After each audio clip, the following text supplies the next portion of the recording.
And I'm just keeping it real with you guys.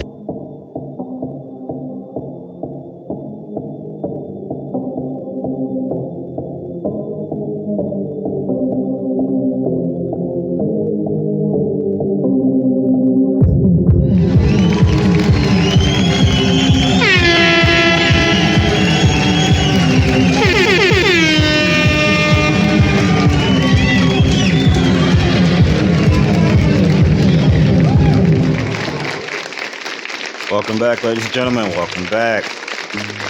I'm your host, Mike Starr, Keeping It Real podcast, ladies and gentlemen.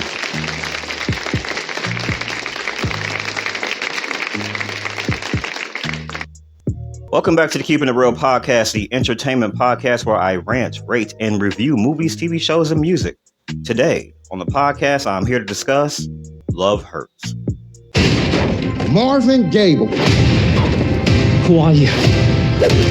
Your brother brought us in to find you after you let Rose go. Tell my brother to back off.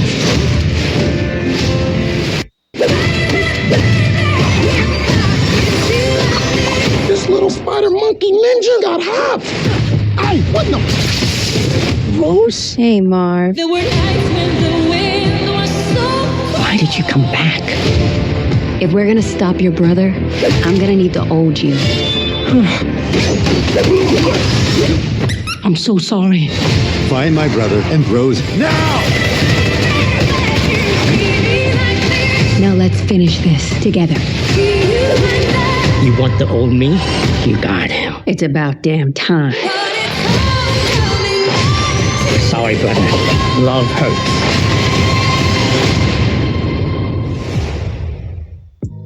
Here on the Keeping It Real podcast, I have a rating system A through F. A is a perfect movie, needs no changes. B is a good movie, needs some changes. C is a good movie, needs a lot of changes, maybe a one-time watch. D is a bad movie, no amount of changes can save this movie, don't even waste your time. And F, sometimes the movie's so bad it's good. It's weird, it's corny, CGI is off, acting, still watchable, maybe it was just good for the time. Ladies and gentlemen, we have a 2025 movie. This movie is an hour, 22 minutes. It's an action comedy. It's starring Ke Huy Quan, who plays Marvin, Ariana DeBose, who plays Rose, Leo Tipton, who plays Ashley, Marshawn Lynch, who plays King, Ham Gigandet, who plays Merlot, Daniel Wu, who plays Knuckles, Sean Astin, who plays Kith, Mustafa Shakir, who plays Raven, Andre Erickson, who plays Otis, Reese Darby, who plays Kippy, and Drew Scott, who plays Jeff. Ladies and gentlemen, Ke Huy Quan, who plays Marvin, has been in other movies. He's an incredible actor at his age. He's amazing. I most notably remember him from the movie Everything, Everywhere, All at Once. He was phenomenal in that movie. Amazing. Marshawn Lynch was in this movie too. He's a former football player who played for the Buffalo Bills and the Seahawks. He's been in movies too. He's an incredible actor. And Sean Astin, who's been in the movies like 50 First Dates, Lord of the Rings, and Stranger Things. He's an incredible actor too, so it's good to see him in this movie. This movie was directed by Jonathan Eusebio. Hello! Good morning, Marvin. Every day is an opportunity to change your life. Good morning! Do you think I just woke up one day as a top-selling realtor? You won the Regional Realtor of the Year Award. Congratulations. No, I had to work for it and stop becoming who I wanted to be. Aww. Hiding ain't living. Not feeling great all of a sudden. We've been looking for you. Marvin Gable. I thought a has-been killer like yourself would be scarier. Who are you? We work with your brother. He brought us in to find you after you let Rose go. Where's the girl? Where's the money?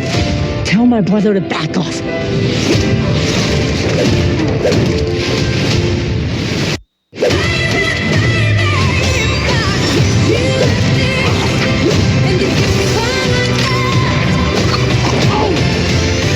This little 4-foot nothing ass spider monkey ninja got hopped.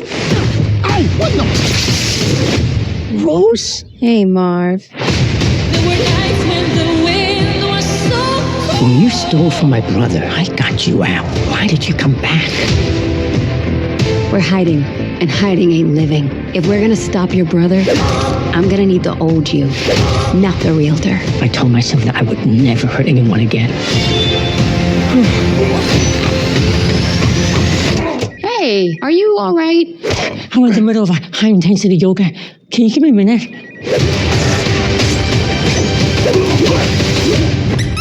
I'm so sorry. My brother said he wanted out, but he double-crossed me. Find them now! Swiss cheese, they shit. Don't worry, I've got guys who can patch all of this up like new.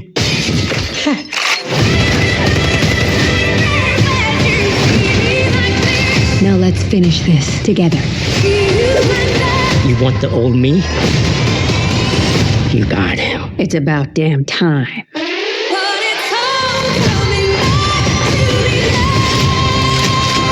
Sorry, brother. Love hurts.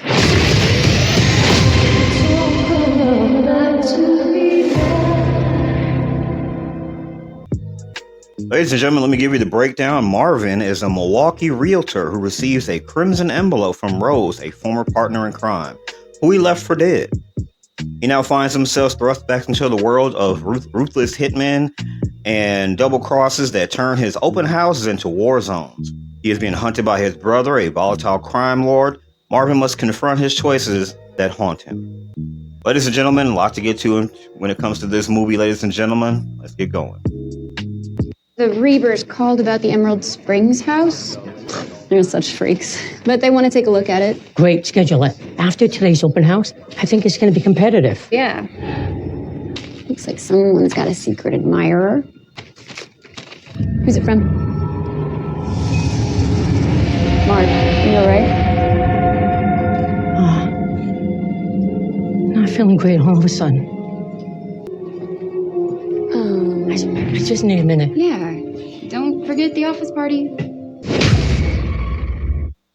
So, ladies and gentlemen, I like how this movie starts when it opens up before he gets to the office and then receives the letter. Beginning of the movie, you see him just being a normal guy. This is a guy who apparently lives in a nice neighborhood. He's up. He's getting his morning coffee.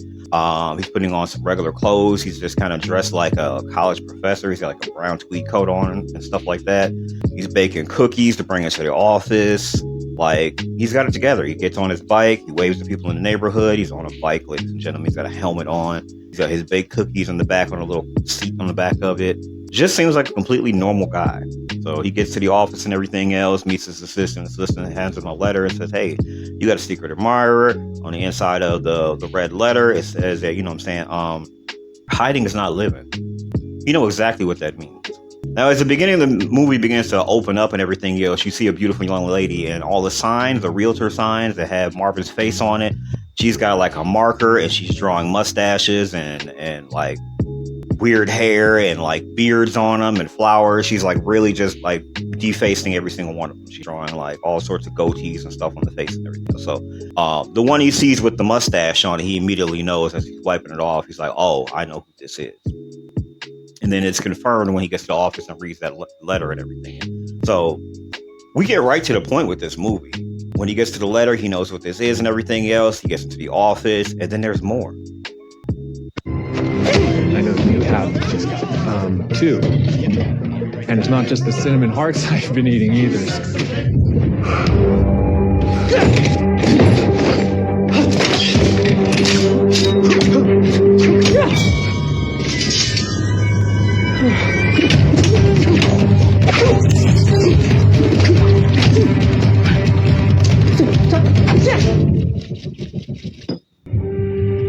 You're a little rusty, Gable.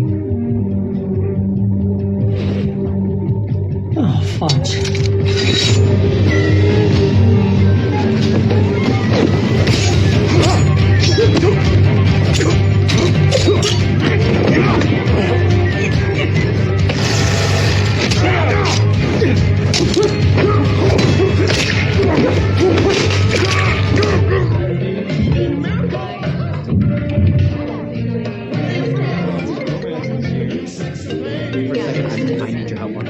Frontier Realty, I want a home for you.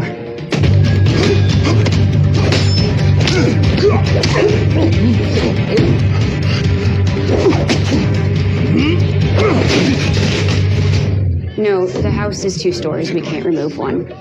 Thanks.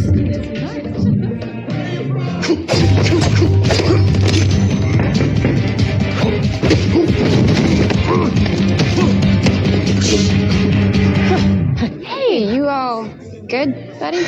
I'm in the middle of a high-intensity yoga. Can you give me a minute? Yeah, of course.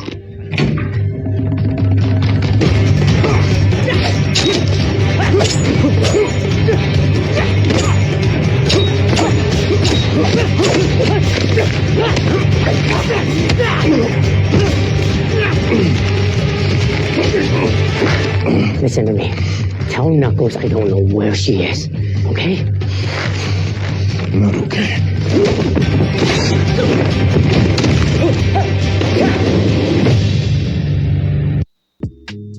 Ladies and gentlemen, Marvin is in his office. He gets knocked out. He comes to, and he's got a knife through his hand. He's being confronted by the Raven. Marvin's brother sent the Raven. Since this man, he's got all sorts of knives and stuff coming out of his coat and stuff like that. He confronts him. He's like, what's going on? Where is Rose? He wants him and Rose to basically go back and go talk to his brother and straighten everything out and everything like that. So he sent the Raven to go bring him back. He's like, no, I got my new life and everything else. I'm not going back. I'm not doing that. So I like this scene that happens with the first fight scene that happens between him and Raven. I like it because I like this Jackie Chan style fighting that's going on with this. How they're in an office and you see that Marvin is using everything in the room to pretty much defend themselves, because the character of the Raven has knives in his coat. He even has like really sharp feathers he was throwing too. Plus he's got martial arts. He's using kicks and punches and stuff, chokes and all sorts of things. So just the fact that Marvin, Ke Huy Quan's character is leaping over the table. He's using like a stapler. He's using like, pencil sharpener. He's hitting him with it. He's moving the chair in the room, and there's just all this moving around. I like that. I absolutely like that. I like that when that Jackie Chan style fighting, you're in a room, might as well use everything to fight with or defend yourself with. Jump over the table, roll under the table, all that kind of stuff going on.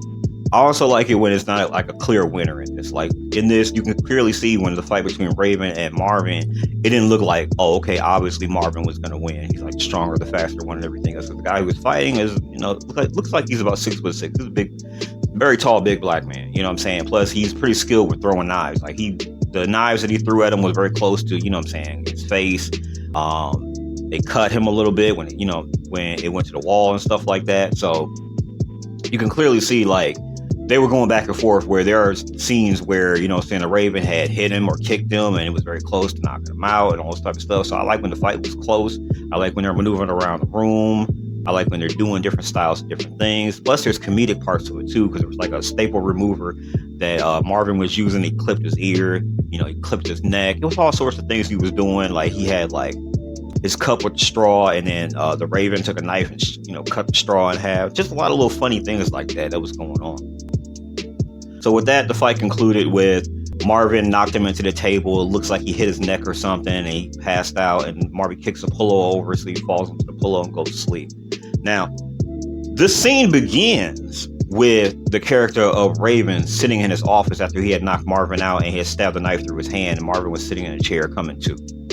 Well, he's reading from a poetry book, you know what I'm saying? Because apparently the Raven is reading this type of like really melodic type of goth like poetry, and he was like asking him, hey, what did you think about my lines, my poetry, whatever else? And apparently nobody really ever listens to him about his poetry or whatever. So this kind of just like him putting down the book and kind of launching into, I was sent by your brother type of thing. I really enjoyed this fight scene. I think the character of this guy right here, his name is Mustafa Shakir, who plays Raven. He was in other movies too. He was also in like a Marvel movie. I can't remember the name of it right now, but he was in another Marvel movie too, where he was playing in martial arts, you know what I'm saying? And he was doing action and stuff like that too. So it was a very good fight scene. Like I said, I like the whole Jackie Chan fight type scene of it and everything else. Just excellent. Maneuver around the room, use everything to either defend or, attack and everything like that. And it's not your typical fight scene. It wasn't like he just immediately started punching and kicking and everything. The guy was throwing knives. He had like a knife out of his boot that he clipped onto his arm. And so it was like knives, feathers being thrown, all sorts of stuff. I like it. And then with the assistant coming to the door, knocking on the door saying, hey, is everything okay? And he's like, oh, well, I'm in the middle of a very intense yoga workout or whatever else. And them not looking in there to see what's going on. Just kind of, oh, okay. Well, I guess he's going to just work it out. As if that's something that he just does in his office and makes a lot of noise or whatever. I don't know. I guess there's more.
Marvin Gaye.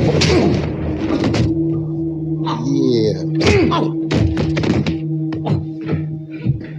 Who are you? That's King and I'm Otis.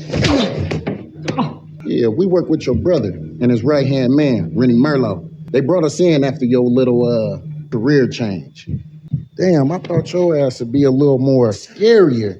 But look, your place here, it inspires me. If a has-been killer like yourself can, score a sweet little civilian life like this, maybe it's hope for me and O. What you think? You think I got a shot at it? Anything's possible. How's your credit? My credit, huh? Little funny guy, huh? Fun.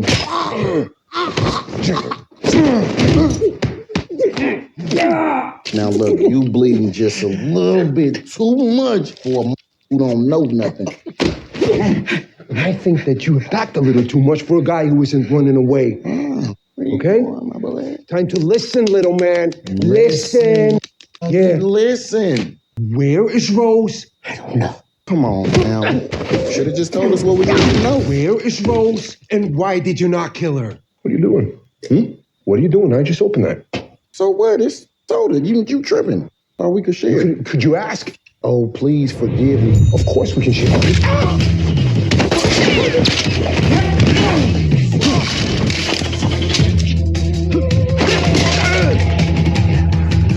I'm on it. Oh, I got it. Get your ass over here. Come here. Damn, watch this.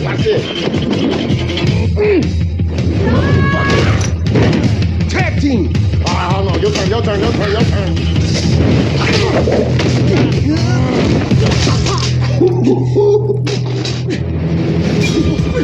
Get him out.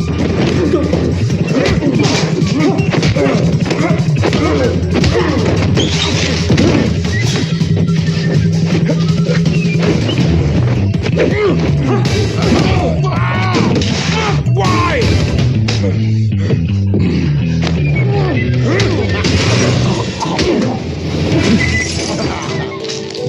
Come here.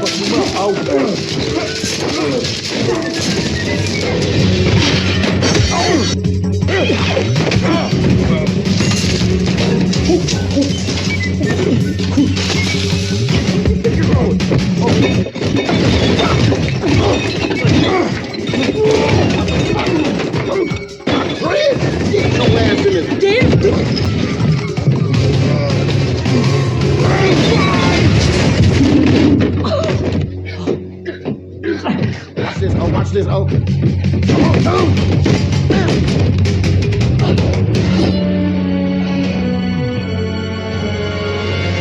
Get him. Oh. Come on.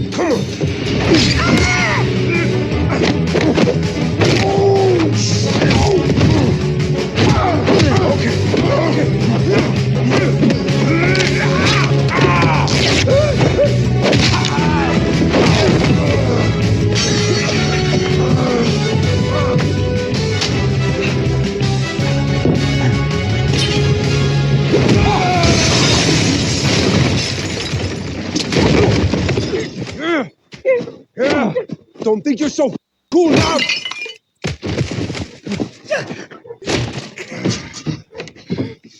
Hey, where Rose at? You look. Hey, that could have been your head. Tell my brother to back off. I'm not telling your brother. You know what? I'm gonna kill your little ass. What the? How the can I get this? It's really stuck. This little spider monkey ninja god. Ladies and gentlemen, the fight choreography of this movie is A1. Amazing. Like I said, I always enjoy the Jackie Chan style fights where they're leaping over countertops, using everything around them and everything else. This is the scene, ladies and gentlemen, where you have King and Otis. This is where you get to see Marshawn Lynch come in there and he fights too. They both showed up. They go ahead. They attack Marvin and basically want to know, hey, your brother sent us. We work with your brother. We want to know where Rose is and everything else. And just the way they were fighting in this scene is crazy. Now, the scene that happened before this, Marvin goes to his office to go talk to his boss, and he tells his boss, hey, what's going on and everything else. His boss tells him, hey, we're working really hard. He gives him the Regional Realtor of the Year award, which he's been working very hard for and everything else. So he gets that award and he wants to take that thing home. He takes it home, and one of the first things he does, washes his hand, takes the wrap off, put another wrap on his hand, everything else, because he got his hand stabbed through by the Raven. And, you know, that's when these two guys show up.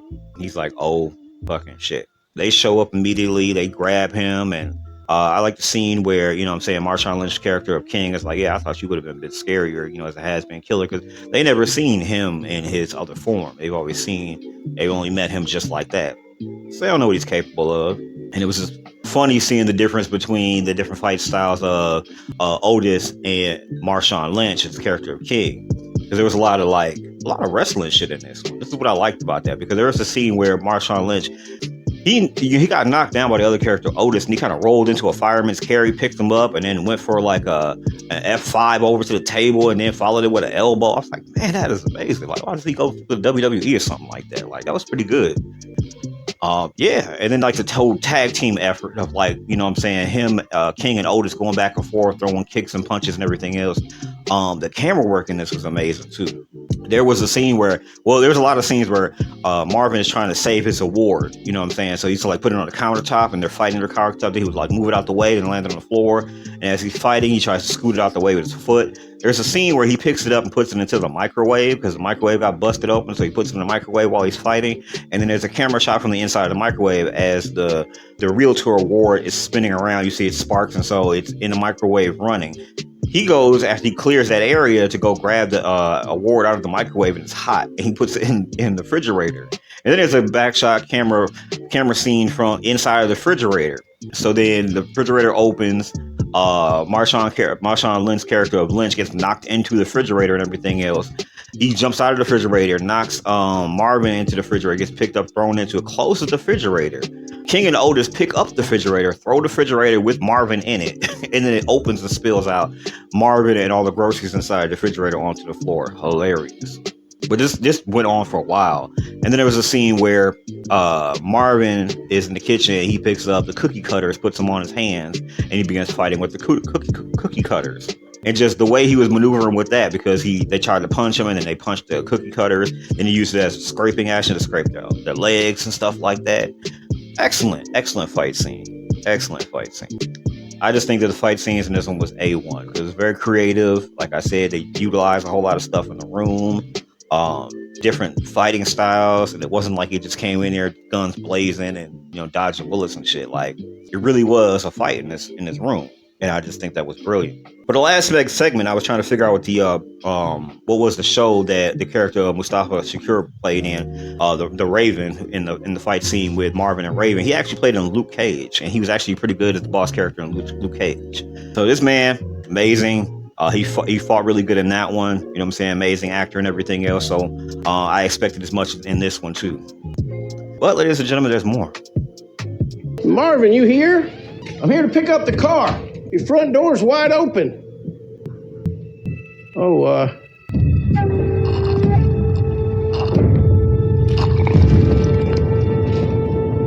Hi. I'm Alvin. My friends call me Knuckles. Cliff Cusack, howdy. Ah, my brother's savior. You're the one he spends Thanksgiving with now, right? Yeah. And Marvin comes over for Thanksgiving. He's family. I'm sorry, you have to forgive me. I'm a little surprised. Marvin never mentioned that he had a brother. Drink? Oh, you're not gonna have one? I still got a little bit left. Well, thank you, kindly. But where is he? I mean, I haven't seen Marvin since he left work. He wasn't looking too good. What a considerate boss. Yeah, he's family. I told you. He's my brother. I'm gonna be honest with you, Cliff. It hurts my feelings that Marvin never mentioned me. Oh, well, maybe he did. My memory's not like it used to be. You want to feel better? Marvin never told me he played baseball. Oh, I can assure you, Cliff, there's a lot Marvin didn't tell you. Rose is right. I am hiding.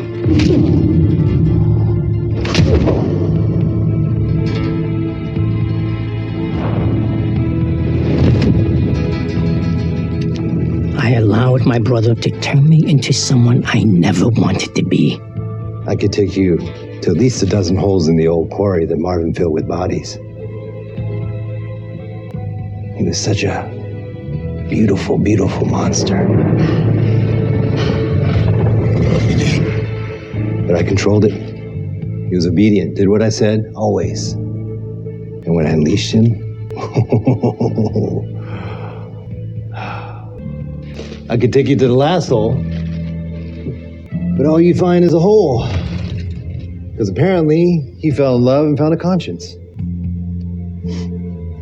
Ever see her around? No, sir, I don't believe I have.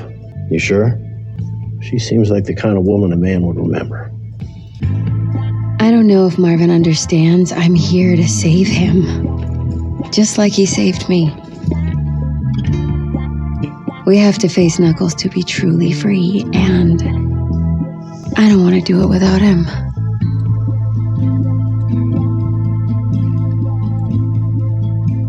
God damn, Alvin. Those are some big words.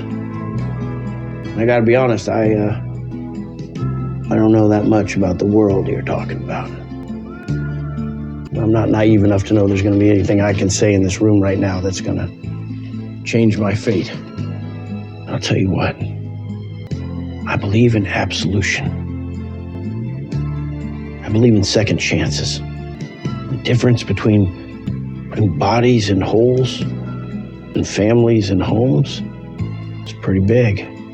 Maybe too big. Knuckles only set me free because I promised to kill Rose.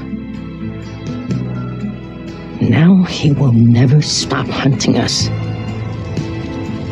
I know I have to face my past to be truly free. But God damn it, I love this new life. From the minute he started selling homes for me, he was working like he was making up for something. You know what? I think I will take that drink.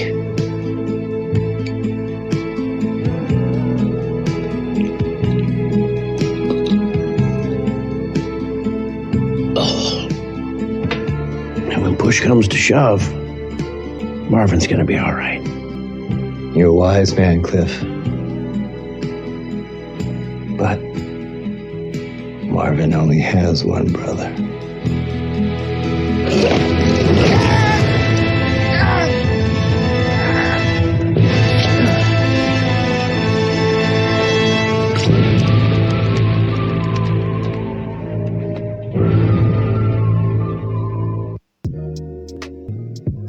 So, ladies and gentlemen, at this point, Marvin already met up with Rose, and they're hiding out somewhere. They're trying to figure out the next moves and everything else. Now, earlier in the movie, when Marvin went to go meet up with his boss and he received his realtor award, he also asked to borrow his boss's car. And that's how we got back to the house, and that's how we got to the scene with Otis and King.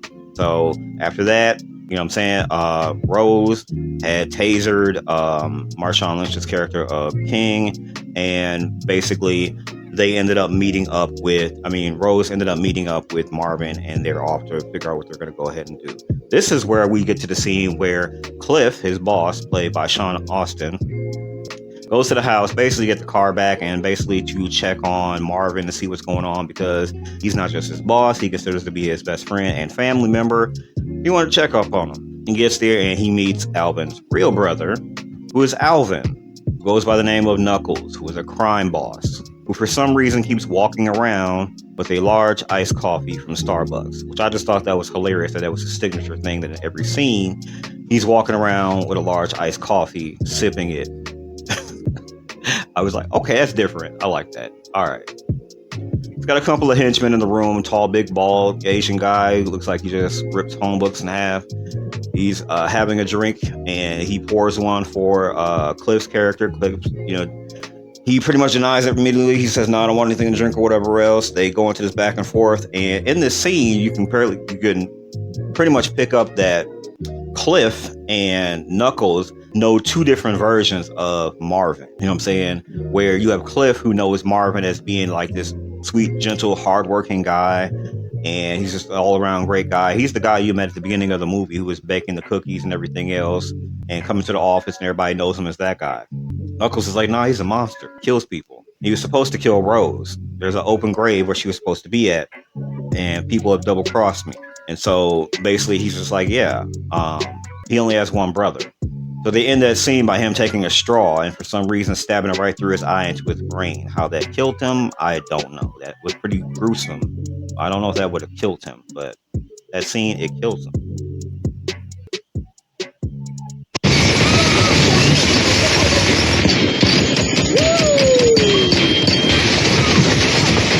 These guys work for Merlo. They will kill us all. So same team?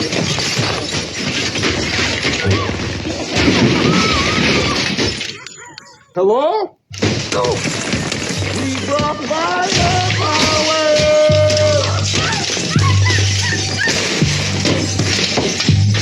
Marvin Gable, where the fuck you at? You take the fanny pack guy. Don't want to hurt anyone. We're just here to talk. Huh? Where the fuck? Oh.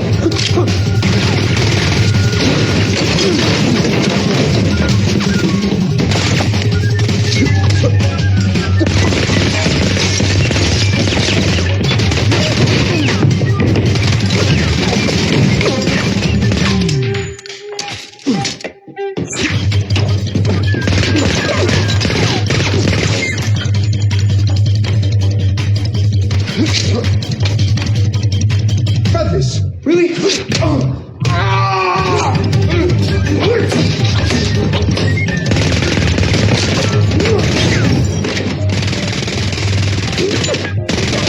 Baby, bring your scary ass from up over there, baby. Man,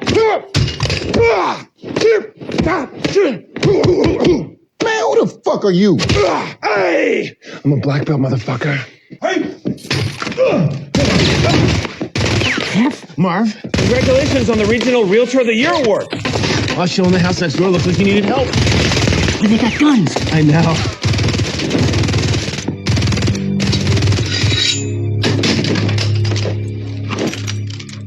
Sounds like a reload. You go low, I go high. No, Jeff, no! Hey! That was my bullet. No, that's my bullet. No, it was mine. No, that's my bullet. It was mine. I'll give that to you. Gable! Get that little motherfucker! Damn! Oh, fucking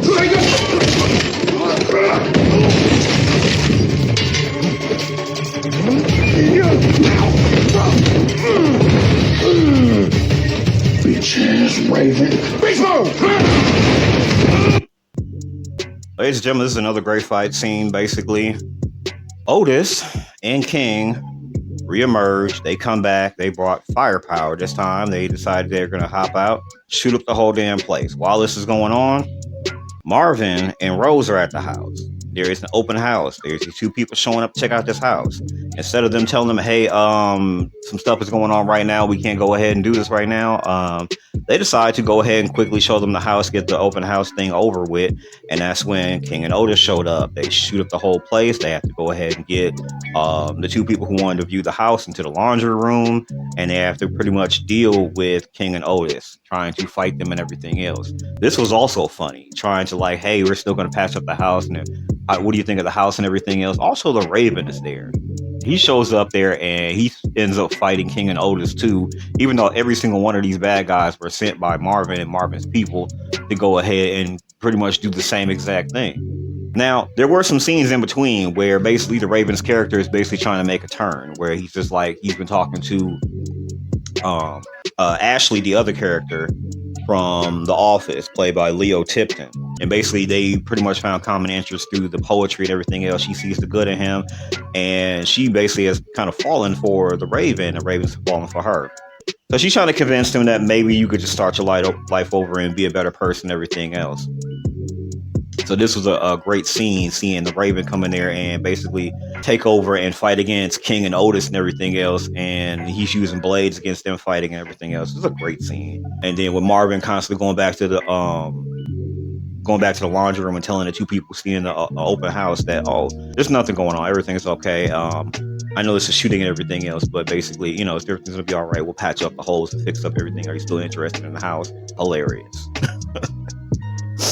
There is kind of an emotional scene too, where basically Ashley is trying to convince Marvin to not kill the Raven because she fell in love with him and everything else. She's like, well, Marvin, you always told me that if you found something that you love, go after it. She's like, she loves him. She wants to go after him. That's, her guy. So she's trying to, in the middle of a fight scene where there's blades, she's trying to hop in and break it up and everything else. I just thought that was hilarious. But good turn in the movie. With like the Raven and them fighting, and then Ashley's character trying to break it up and everything else, and trying to really turn him around and stopping Marvin from killing the Raven and getting him to like, hey, that's you wanted a better life, you want to turn yourself around, to give him that same chance. And then kind of seeing the love story between Ashley and the Raven kind of come together too, because this is kind of a Valentine's Day story. This is kind of centered around Valentine's Day and how the movie title is Love Hurts, and it kind of shows that too, that the kind of conflict and things people go through when they're feeling each other like that. I really enjoyed that.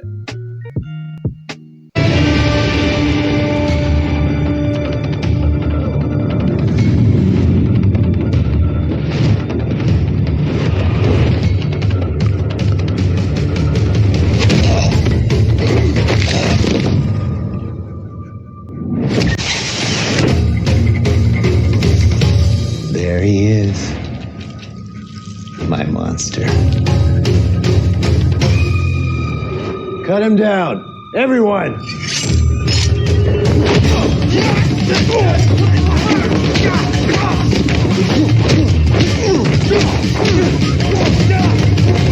It's about fucking time.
ladies and gentlemen, that is the scene right before the end fighting scene. And basically, they captured Rose. They got her there. And they're trying to figure out what to do with her. So you got Marvin's brother Knuckles. They got a bunch of henchmen standing around. They got her. And of course, just in the nick of time, Marvin shows up. And he's on monster time. And he is on that type of time. He's going to show up. She's like, about damn time. You can knock off this whole Marvin the nice guy shit. I need you to be in beast mode. He shows up. He starts fighting all the different henchmen that are standing around. They're throwing knives at him. They got all types of stuff that coming at him. I like in this scene how basically in some action movies where you see like all the henchmen come out there, all the goons come out there and attack him and everything else, they attack him one by one. In this movie, none of that shit happened. Like everybody fought him at once. It was like 3 or 4 guys on him at once. So the fight choreography for this one was amazing. Because when they came to fight him, either with their hands or either with, you know what I'm saying, knives or whatever the fuck they had to attack him with, it was 3-on-1, 2-on-1, 4-on-1. And that's what they did. And so the fight choreography showed that, okay, they didn't come at him one by one. I've seen over, and here's another good thing about the camera scenes. There are scenes where they would show you a wide shot of what's going on, like 3 guys on one. You know what I'm saying? 3 guys fighting Marvin. Then they go to an overhead shot where they show them fighting, and like one of the guys will go around behind Marvin, which is smart because in a real fight, they're not going to stand directly in front of you and let you go ahead and go fight. Even if you can't fight 3 guys at once, they're going to let you fight 3 guys at once. One of the guys actually moved around to the side or behind him, whatever else. So Marvin, after fighting these 3 guys, literally had to fight 2 guys in front of him and spin around and have moves to attack the guy behind him who was trying to stab him in the neck or something. I like that.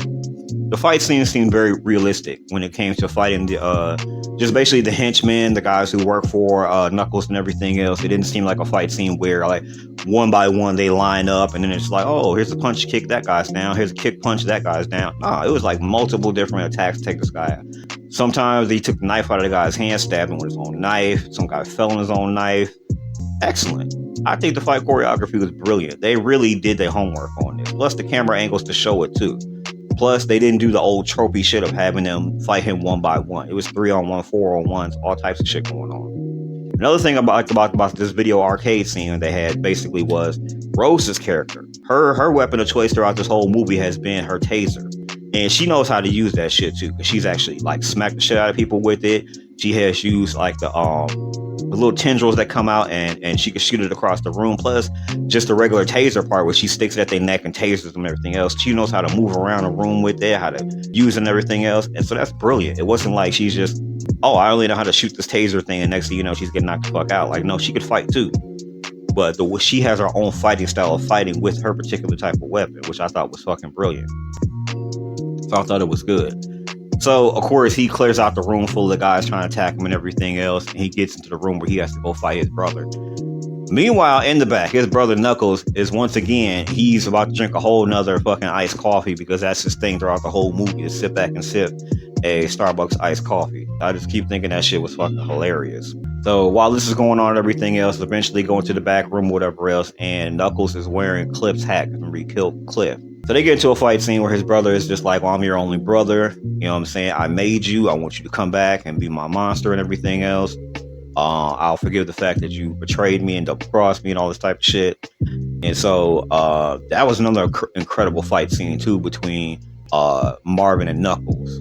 You know what I'm saying? The camera work was amazing. The way they were fighting, you know what I'm saying? Like just the kicks, the punches, the reversals, a couple of tackles, some judo in there too. It was a very emotional scene too because there were parts where they paused and they talked. Very good lighting and action work and everything else. So I really enjoyed this movie. I mean, there's a lot of other scenes in between too that you're gonna love the nuances of and the storyline parts and everything else. But I really enjoyed this movie. Ladies and gentlemen, let's go in for the grade. I would give it an A. I would give this movie overall an A. I would say as far as the acting was great. I would say the acting was very believable. Everybody did a good job. I think that Knuckles, and the character plays Knuckles. I believe this character's his name is Daniel Wu. He plays Knuckles. I believe he was a really good character. He wasn't very villainous, and I like that too. That, you know what I'm saying, he's supposed to be like this henchman, this bad guy, you know what I'm saying, but at the same time he's kind of just walking around sipping an iced coffee, which kind of just makes him look quirky and kind of weird too, but also like What if bad guys did that? What if they're having a Jamba Juice before they go ahead and kill people? Like, this motherfucker's dangerous with a gun, with his hands, with anything. But at the same time, it's like, what if he was sipping a fruity drink in the back before he goes and does some crazy shit? Like, I like that part. For an action comedy, that's kind of a quirky thing about that. I kind of like that. Next thing was the storyline. I think the storyline was good too. You know, you didn't have to have some real drawn out crazy storyline. It was pretty basic. It went straight forward. That's what it was, basically. I think it makes sense. I can't talk enough about how the camera angles, as far as camera angles, are overall good camera angles. I think the scenes with the no-name attackers, basically for the video scene, there were some handhelds there, which if you're really looking for it, you notice it, but it doesn't really destroy the whole movie because the whole movie was shot like that. But I do think that the arcade scene where there are the multiple no-name attackers, just kind of the henchmen in the back or whatever, some of the scenes do look handheld. Like there was a guy standing there with a camera. You could have been more stable with that, but not enough to downgrade this movie because there's only a few scenes here and there where if you really know your movies, you see that it's clearly a handheld. It's not anything else. I will say, as far as the scenes were good. I will say the flashback scenes were good too. Sometimes in an action movie, don't get good flashback scenes because either they are incomplete or they're drawn out way too much. We didn't need all of that. The flashback scenes got straight to the point and then right back to the movie. I like that. No crazy ass montage or anything like that. Nope. And I think as far as the special effects, I think they were excellent to show like a knife wound and when a person gets shot, things like that. And the blood was proportionate to, you know, a person getting kicked and punched and stabbed or whatever. I think that was excellent too. So overall, I give it an A. I would say, as far as anything I would probably change with this movie, I wouldn't change anything with the movie. I think the acting was great. I think the movie gets right to the point. I think the pacing is good. And as I mentioned at the beginning of this podcast, this movie is 1 hour and 22 minutes. So it's not even a tight 90 minutes. This movie gets right to the point. And I like that because if this movie had been drawn out to 2 hours, this movie would have been a really bad movie because there's so much shit, just extra shit they put into this movie. And you don't need all that. So I like that it gets to the point. You know, you show Marvin at the beginning. He's this regular, unassuming guy, likable and everything else. He's a hardworking in his field. He's believable as a realtor, but he's a whole nother person. And that he worked that hard to be that kind of person because he wants a whole new life for himself. You know what I'm saying? His love interest in the movie, Rose, like that's completely believable that he just couldn't do it. That he had some feelings for her. You can see that them connecting throughout the movie and them falling in love. It's really good.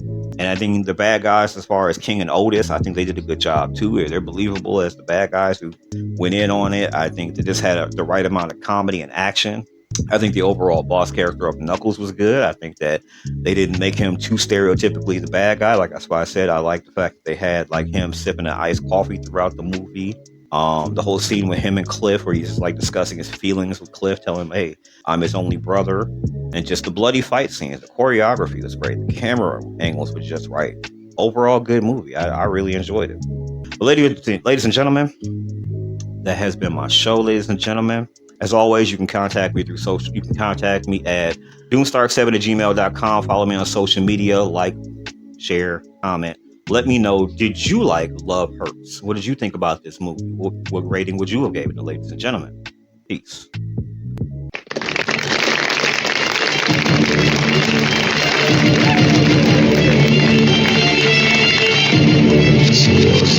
Productions.